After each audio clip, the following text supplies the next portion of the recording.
Hi, I'm Dee and I have multiple sclerosis. I'm following the Overcoming Multiple Sclerosis diet, which is in this book and also on their website. Today I'm making tuna with salsa and potato wedges. So here are the ingredients we need for this meal. We've got fresh tuna steak here. Fresh tuna is really good for us and for our brains. It's got omega-3 fatty acids which really help our brain cells recover from attacks by our white blood cells.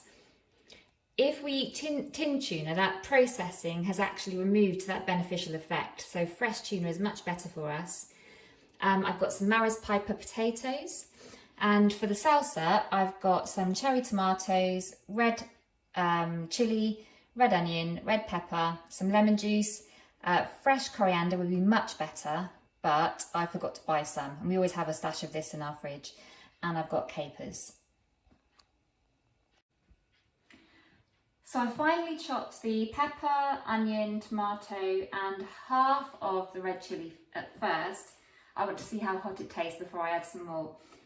I want to do this about an hour in advance because that way the lemon juice will have the chance to mellow out those red onions a bit. So I'm going to pop it all in together, give it a mix and see how it tastes. I did add a bit more chilli, so I'm now going to leave that covered up. I want to leave it at room temperature. I think it would be nicer served at room temperature on the cooked tuna. And equally, I've got the tuna covered up here because if I put it back in the fridge and we cook it in the pan later on, it might be cold in the middle. So I want to make sure it's at room temperature when I start to cook it.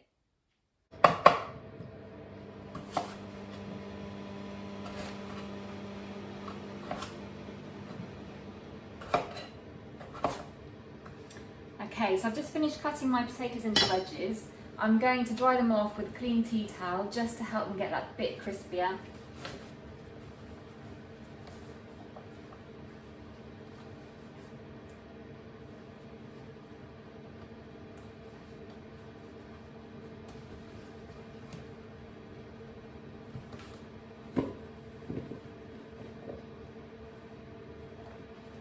And now I'm going to put in about a dessert spoonful of extra virgin olive oil.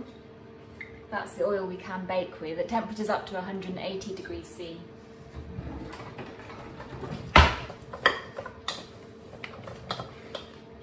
And I'm going to put in a bit of salt. I've been reading about salt recently from the Overcoming Multiple Sclerosis diet, and there are links between high salt consumption and MS symptoms or MS progression. So I'm going to put a small amount of salt in, but I'm really careful with my salt.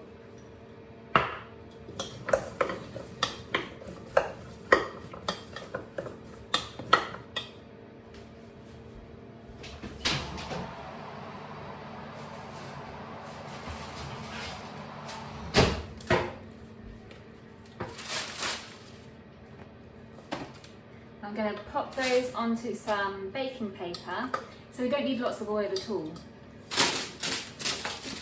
Spread them out.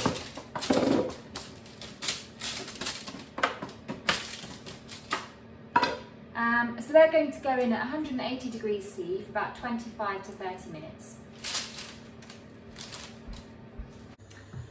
As I learned more about our diet, I realised that we shouldn't be frying anything at all. And as a consequence, I have to actually re-record a couple of my earlier videos, for which I apologise. But I now know that we shouldn't be frying anything, not in rapeseed oil, not in extra virgin olive oil, not at all. So I've got a good non-stick pan here. I've heated it up to a high temperature before I put the meat on. I'm going to loosen it with a small amount of boiling water.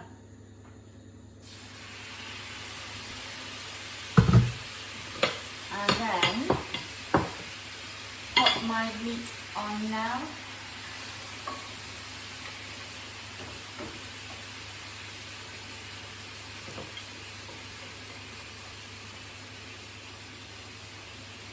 I don't want to cook the tuna until it's completely cooked the whole way through.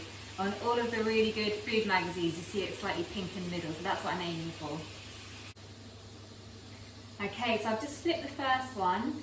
It had discoloured all around the edges. I think that's the right time to flip it. Just give it a couple of minutes and we're done. And there you go. Tuna, salsa and potato wedges. Thank you very much for watching.